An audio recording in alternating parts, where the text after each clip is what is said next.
so very far away then. When he went to it, I chided him. His armor didn't fit. L'épisode 7 des Anneaux de Pouvoir, c'est déjà l'avant-dernier épisode de la première saison. Enfin déjà, je pense que certains ils vont pas dire les choses comme ça, hein, parce que pour certains c'est une purge. Bon après, rien ne vous oblige à la regarder non plus la série, mais bon je comprends que par acquis de conscience t'as envie de finir une saison. Bref, cet épisode fait suite à l'épisode 6 qui avait, je sais pas, un petit peu relevé le niveau, j'ai l'impression, de la série. Je parle aux yeux des gens en général. Bon, même si les mecs ils sont complètement déçus, j'ai l'impression qu'ils changeront jamais d'avis. Même si la série méritait qu'on change d'avis, ils resteraient peut-être bloqués. Mais en tout cas, voilà, il y avait eu un mieux dans l'épisode 6, je pense qu'on peut le dire.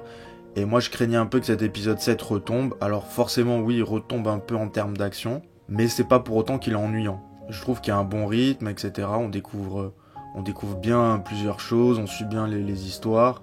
Bon, il y a les pieds velus qui sont là. Moi, les pieds velus m'ennuient un petit peu, mais bon, il n'empêche que c'est quand même intéressant ce qui se passe avec eux, et on sent que ça va apporter à l'histoire. Par contre, je me demande bien ce qui va pouvoir se passer en épisode 8. Parce que je me dirais que la logique, c'est qu'en épisode 8, l'action reprenne un petit peu quand même. Mais je vois pas d'où ça pourrait arriver, à moins d'une grande surprise et tout. Enfin, on verra là, chaque chose en son temps. On est là pour parler de cet épisode 7. Et j'ai adoré le premier plan de l'épisode 7. C'est un gros plan sur l'œil de Galadriel qui s'ouvre avec toutes les cendres et tout qui sont autour d'elle et tout, avec cette couleur rouge. C'était vraiment super. Je me suis dit, waouh, c'est beau. C'est vrai que parfois, cette série, elle est vraiment très belle. Et juste après, t'as un plan, mais qui est nanardesque. Il est catastrophique, où il y a le cheval qui arrive face à Galadriel, et elle l'esquive avec une esquive à la Matrix Wish. Moi, j'ai pas du tout aimé. Mais enfin, en tout cas, on comprend que voilà, la scène, elle suit directement la fin de l'épisode 6, après l'explosion et la supposée création du Mordor. Moi, j'ai trouvé que ces scènes au début où ils cherchent les rescapés dans les maisons et tout, je trouvais que ça faisait très studio. Je sais pas ce que vous en avez pensé, vous, mais moi, ça m'a pas trop convaincu. Autant la première scène avec Galadriel et tout, j'ai trouvé ça beau. Je trouvais ça beau et tout, et au bout d'un moment, je me suis dit, ah, ça fait cramer que c'est en studio et tout. Je sais pas si c'est un truc juste pour moi, si vous avez pensé la même chose.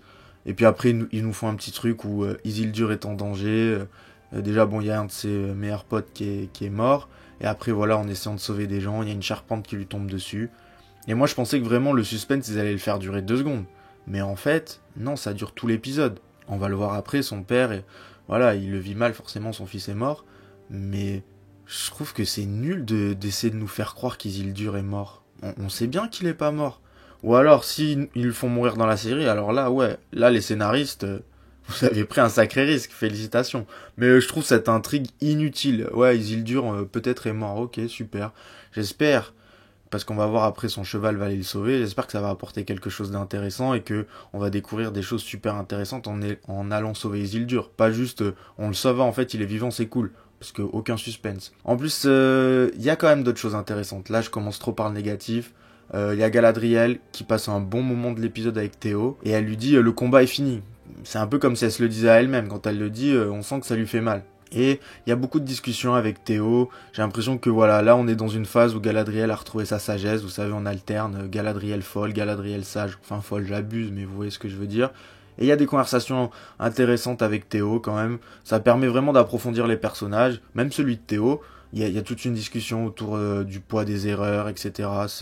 Franchement, j'ai trouvé ça intéressant et ça fait partie de dialogues bien écrits. Il faut le préciser parce que dans la série, c'est pas tout le temps le cas. Après, on apprend que Celeborn est mort, donc ouais, pourquoi pas. Ça m'a un peu surpris que ça soit dit comme ça, mais admettons.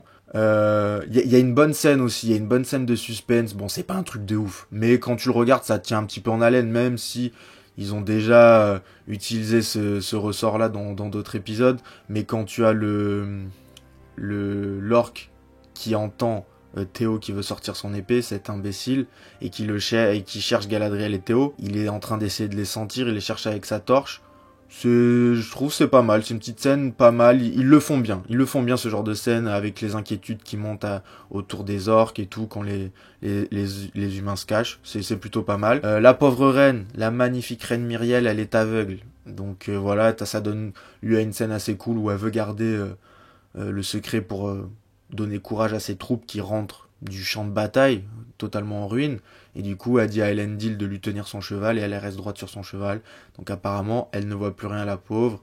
Je pense que ça, qu'elle retrouvera pas la vue, hein. Ça va être comme ça, désolé Myriel. Mais ça va peut-être lui donner un côté plus proche de ses sens. Elle va peut-être monter en grade. Je sens que là, le personnage, il a pas atteint son plein potentiel. Et Elendil, donc du coup, qui pense avoir perdu son fils, il balance quand même une phase où il prétend regretter d'avoir repêché Galadriel. Bon, on peut pas lui en vouloir, hein, il vient de perdre son fils. Plus il essaie de rester digne auprès de sa reine, parce que la reine, elle est enragée, elle dit à Galadriel qu'elle veut reprendre la guerre, et Elendil, il se retourne, il est en train de pleurer, quoi, parce que lui, il pense qu'à son fils. Il essaie de rester digne, mais il a la rage contre Galadriel, et là, les paroles de la reine, ça enfonce le clou. Et alors, apparemment, Galadriel ne croit pas les paroles de la reine. Alors moi, je dois être naïf, parce que la reine, je la trouvais vachement convaincante quand elle disait on va revenir et tout. Puis j'avais l'impression que Galadriel y croyait, puisqu'elle disait ouais, les elfes seront là. Ah ben, apparemment, Galadriel, elle n'y croit pas, puisque c'est ce qu'elle dit à Arondir quand il regarde les bateaux repartir à Numénor. Et moi, pendant l'épisode, je me dis, mais il est où cet Halbrand, en fait? Tout le monde s'en fout. Galadriel, elle a l'air de s'en foutre d'Halbrand. Même Théo, il recherche sa mère et Arondir. Et quand il les retrouve, j'avais l'impression que Bronwyn et Arondir, ils étaient posés dans la tente et ils se disaient, bon, ben, est-ce que Théo va arriver? Je sais pas, une mère qui a perdu son enfant, ça nous donnait pas l'impression qu'elle le recherchait. Après, vu qu'on ne la voit pas, on ne peut pas savoir. Mais comment il se retrouve? J'ai pas l'impression qu'elle faisait le tour des tentes pour aller le chercher et tout. Et bizarre qu'elle ait fui là-bas jusqu'ici sans essayer de trouver Théo. Bon voilà. Après tout est hors champ, donc c'est moi comment j'ai ressenti le truc, mais je l'ai pas ressenti de manière positive ça. Bref, Halbrand, on le retrouve enfin. Tout le monde s'en foutait, Galadriel n'était pas plus inquiète que ça. Là, elle arrive, apparemment, et bah, il est mal en point, il est super blessé, la blessure s'aggrave. Il se demande s'ils sont capables de voyager. Et quand même, Halbrand, il dit non, il faut pas qu'on abandonne, il faut pas laisser les terres du sud brûler. Donc apparemment, il est super déter d'un coup. Alors si c'est parce qu'Halbrand et Sauron, comme la quasi-totalité des gens s'accordent à le dire, c'est peut-être parce qu'ils se rendent compte que Hadar met un plan à exécution et va devenir fort. Donc du coup, il se dit faut pas lâcher, faut aller le réattaquer avant qu'il reprenne trop position de ces terres-là. Peut-être, on verra ça par la suite. Mais moi, c'est pas ça qui m'a choqué, c'est que le mec, il sort de la tente, il marche. Donc ok, il était agonisant, on n'était pas sûr qu'il pouvait voyager, il peut marcher tout seul, pas de souci. Il sort, la foule l'acclame, ah c'est notre roi. Mais il y a 3 personnes qui ont été prévues 30 secondes avant l'explosion que c'était le roi, et maintenant ça y est, tout le monde dit ah c'est le roi, bienvenue. Moi ça me convainc pas. Franchement, Halbrand roi comme ça me convainc pas du tout sur ce point-là. Et puis après il part à cheval. Donc le gars au calme. Le gars il est là agonisant sur son lit. Quand tu le vois, tu te dis que la blessure s'aggrave. Tu te demandes s'il peut voyager, mais il peut marcher. Et en plus de voyager, il peut monter à cheval. C'est pas il va être dans une petite carriole traîner et tout ça. Non, il va être à cheval. Je sais pas. Vous imaginez faire du cheval sur les terrains comme ça qui sont pas goudronnés, etc. Comment ça doit rebondir, sa blessure. Bref, peut-être chipote, peut-être je me prends la tête pour rien. Et on finit un peu l'épisode sur Hadar qui va donc dire ce ne sont plus les terres du sud, c'est le Mordor. Et il va dire ça à Waldreg. Waldreg, on a l'impression c'est devenu le conseiller en chef de Haldar, il est toujours proche de lui. Il a fait une montée celui-là incroyable alors qu'il a des capacités très limitées quand même. Mais bravo Waldreg pour ta promotion. Bon, c'est un peu tout pour un peu la partie conflit direct avec les orques. Et maintenant on va s'intéresser aux autres parties de l'épisode parce que oui, on ne s'intéresse pas qu'à l'après-conflit. Down on your tiny naked face,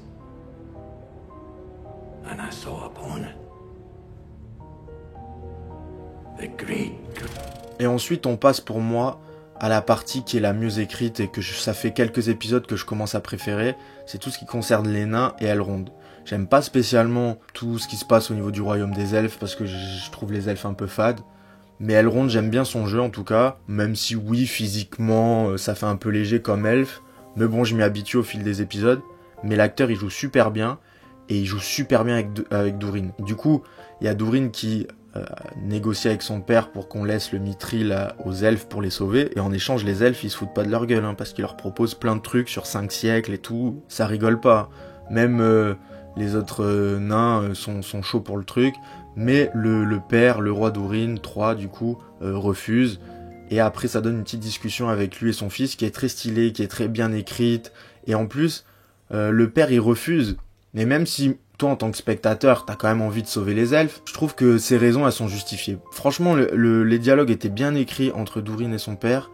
Et les raisons du père, elles paraissent pas farfelues du tout. Tu sais, comme des fois dans des histoires, les mecs, ils refusent la solution la plus simple pour arriver à un but, pour des raisons un peu farfelues. Mais là, non, ça te paraît crédible. Et puis en plus, si tu connais un peu le futur des nains, tu dis, bah le daron, il a complètement raison. Il craint qu'aller chercher le mithril, ça conduise à l'effondrement des nains. Il a totalement raison. Du coup, il y a une scène d'adieu entre Elrond et Durin qui marche très bien aussi.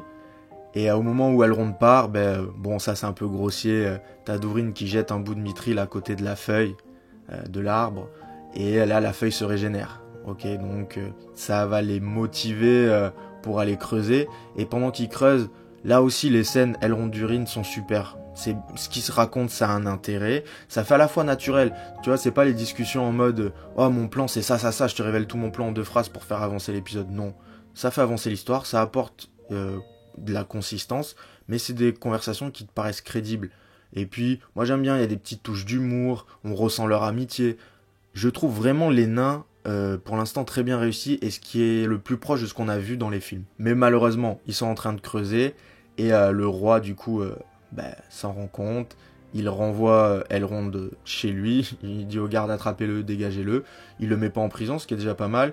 Donc ça a donné suite à une autre conversation entre Durin fils, Durin père, encore très bien écrite. Franchement, le côté émotionnel du père de Durin qui parle de Durin quand il était bébé, ça fonctionne. Franchement, ça fonctionne de ouf.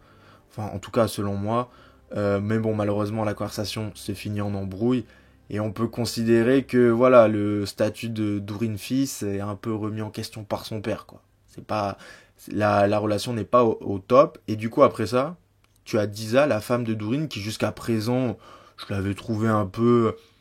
pas spécialement mise en avant, quoi, qui apportait pas grand chose de ouf au scénario. C'était pas un personnage énervant ou quoi, mais elle était pas super importante. Et là, j'ai l'impression qu'elle monte Durin contre son père, ce qu'elle lui raconte. J'avais l'impression, limite, tant t'as les forces du mal qui sont en elle, qui prennent possession de sa parole, parce que tout ce que tu racontes, c'est de la merde, sœur, il faut arrêter. Après bon, on connaît la suite de l'histoire, donc peut-être que ça aide à penser ça. Mais pourquoi elle fait ça? Même si on connaît pas la suite de l'histoire, on sent que son comportement... il est trop excessif et tout, et elle est pas assez dans le juste milieu. Et ça, c'est vraiment pas bon, et ça apparaît vraiment comme des mauvais conseils. Et à la fin, le roi Durin jette la feuille à travers le petit trou qui mène à la mine de mithril. La feuille tombe tout en bas, elle brûle, et on voit donc qu'il y a le Balrog tout en bas. Et donc, en effet, on peut se dire que le père Durin avait bien raison de ne pas vouloir aller creuser par là-bas. They could spit fire rock. He said they go to sleep. Sometimes for hundreds of years. Et la dernière partie, en général, on dit qu'on garde le meilleur pour la fin. Bon, moi, c'est la partie que j'aime le moins. Cependant, c'est pas parce que j'aime le moins que je trouve que elle est mauvaise. C'est juste que la réalisation, les rebondissements, tout ce qui est scénario et tout, c'est un peu, je sais pas, passif, contemplatif. Mais c'est cohérent avec les pieds velus, parce que comme va le dire le père de Nori plus tard dans l'épisode, les pieds velus ne chassent pas de dragons. Donc, je trouve que c'est normal. Et puis ça amène quelque chose de manière indirecte qui va être important plus tard. Après, ça fait quand même une saison là maintenant.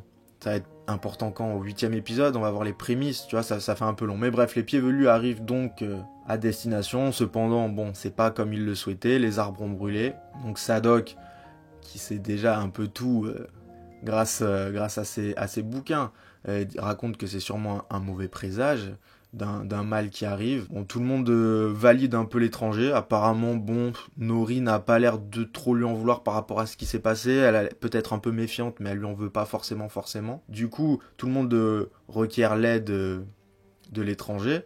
Et en fait, l'étranger va commencer à inquiéter tout le monde et un peu à signer son acte éliminatoire. C'est qu'il commence à toucher l'arbre, à réciter un petit peu des petites formules qui intriguent les pieds velus. Et en fait, en faisant ça, au premier abord, il met en danger la petite sœur de Nori. Non, c'est pas la petite sœur de Nori, je crois. Je sais plus qui met en danger. En tout cas, un enfant des pieds velus que Nori va sauver à la dernière minute.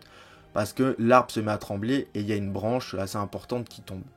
Du coup, voilà, je pense qu'il est gentiment renvoyé à la porte. Et il y a Sadok qui va lui indiquer le chemin d'un village d'hommes. Et lui donner une carte des étoiles que l'étranger recherche. Du coup, bon, l'étranger, il a l'air d'apprécier. Nori, elle n'a pas l'air de vraiment lui en vouloir, puisqu'elle lui tend une pomme en partant. Par contre, tu sens que son départ va la déprimer. Après, quand elle a une conversation avec ou Glody, je sais plus, c'est Goldie, je crois. Tu sens qu'elle est, elle est résignée. Elle a perdu foi en ses rêves, elle dit je ne suis qu'une pied velue, je ne serai que ça. Elle va se coucher, le lendemain, le verger a totalement repoussé, fallait être un peu patient, la magie de l'étranger a fonctionné.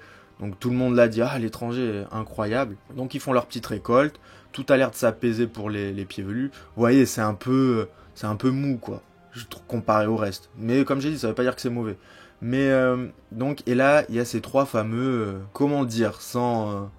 Si on se base sur la série, juste sur la série et ce qu'on a vu, ça a l'air d'être trois personnes maléfiques, vêtues tout de blanc et qui ont l'air de rechercher l'étranger avec des mauvaises intentions. C'est vrai qu'il y a des symboles sur celui qui a l'air d'être le chef, qui pourraient peut-être nous faire un peu deviner qui ça pourrait être. Mais pour l'instant, on va en rester à ce qu'on a vu sur la série. Ces trois personnages, du coup, ils ont l'air de sentir la magie qui est dégagée par l'étranger, donc il faudrait peut-être qu'il arrête de l'utiliser. Et du coup, ils partent à la recherche de l'étranger parce que ils sont dans la bonne direction. Et là, Nori a dit non, il est parti par là-bas, en pensant peut-être les manipuler, mais je crois que là, c'était mal parti. Et là, t'as le chef des trois qui montre tout l'étendue de son pouvoir. Il éteint une torche à main nue et il fout le feu à toutes les caravanes avec un petit coup de souffle. À toutes les petites roulottes des pieds velus. Et ils disparaissent. Les pieds velus s'en sortent bien parce que je pense que les trois, ils auraient pu les défoncer clairement. Donc forcément, bon, c'est le feu. J'ai l'impression qu'il y avait peut-être des gens qui dormaient dans les roulottes. Je sais pas, parce que comment t'en as qui pleurent des pieds velus, ou alors c'est parce que toute leur vie s'efface, mais peut-être qu'ils perdent certains des leurs. Et le lendemain, du coup, bah, ils essaient de tout réparer. Ils ont le moral dans les chaussettes. Et là, il y a le meilleur discours de la série. Parce que je trouve que pour l'instant, tous les discours un peu de motivation des troupes avaient été un peu éclatés. Et là, je trouve que c'est le meilleur, celui de Largo, le père de Nori. Même si t'as l'impression qu'il tombe à l'eau dans l'oreille des pieds velus. Mais ça a l'air de motiver Nori. Et en fait, parce que lui dit, nous, ce qu'on sait faire de bien, c'est s'entraider. Et là, Nori, ça déclenche quelque chose en elle. Elle se dit, ben moi, je vais aller aider mon ami qui est parti et que j'ai l'impression d'avoir un peu abandonné et qui a fait du bien, en fait. Et du coup, elle part. Ce qui est étonnant, c'est que bon... Il y a sa pote de toujours qui est motivée. Il y a Goldie qui décide d'aller les accompagner. Et t'as même Malva qui est convaincue et qui dit oui, il faut aller l'aider, il le mérite. Et du coup, elle dit à Sadok, débroussaille-leur la forêt, passe devant avec elle, et elles ont une chance d'y aller. Et du coup, elles partent. Bon, je trouve ça un peu gros qu'elle décide comme ça, que Nori et sa pote partent à l'aventure, ok. Mais que tout le village ait l'air aussi confiant, d'un coup aussi... enjoué à l'idée de partir, alors en disant allez-y, vous devez partir et tout, que même Malva soit convaincue et que Sadok y aille, je trouve c'est un grand écart avec ce qui s'est passé avant et la nature propre des pieds velus qu'on nous a présenté présente depuis intrinsèquement à leur être, et là ils sont prêts à partir complètement à l'aventure, à laisser deux enfants partir à l'aventure. Et Goldie elle y va avec, et Largo, bah ok, je laisse partir ma fille et ma femme. Je trouve ça un peu gros. Après, ça ne sort pas de l'épisode non plus, en tout cas pour mon cas, mais c'est un peu un grand écart quand même. Et puis voilà, pour l'épisode. Si je devais vous donner mon avis, je trouve que c'était cool. Ouais, et comme j'ai dit, il y a des petits trucs qui te font un peu chier, qui te sortent de l'épisode et tout. Mais je pense que si ça avait été une série lambda, je les releverais à peine. Tu vois, je pense que le problème, c'est que c'est un truc Seigneur des Anneaux. C'est une série qui vient de l'univers, qui au début s'est présenté un peu canon, c'était un peu flou. Là, ils font un peu marche arrière. Et puis surtout, ils ont trop annoncé le budget, donc on s'attendait trop aux trucs parfaits, etc. Je veux dire, par exemple, moi j'ai regardé Sandman sur Netflix. Il y avait des trucs des fois qui me dérangeaient, mais je les zappais. Alors que là, forcément, t'es un peu plus exigeant. Mais bon, j'ai pas passé un mauvais moment. Franchement, il faut être honnête, il y a une grande amélioration entre cet épisode 7 et l'épisode 1, et pour ceux qui comme d'habitude vont un peu comparer avec House of the Dragon, oui, franchement oui, je prends plus de plaisir devant House of the Dragon, clairement. Mais bon, je vais pas trop le dire parce que dans les commentaires, la dernière fois, il y a un gars, il m'a dit ouais, t'es un pro House of the Dragon, tu t'attaques trop au Seigneur des Anneaux. Grave pas, franchement grave pas. Mais voilà, en tout cas on se tient au courant, on reparle vite d'autres choses et puis à plus tard.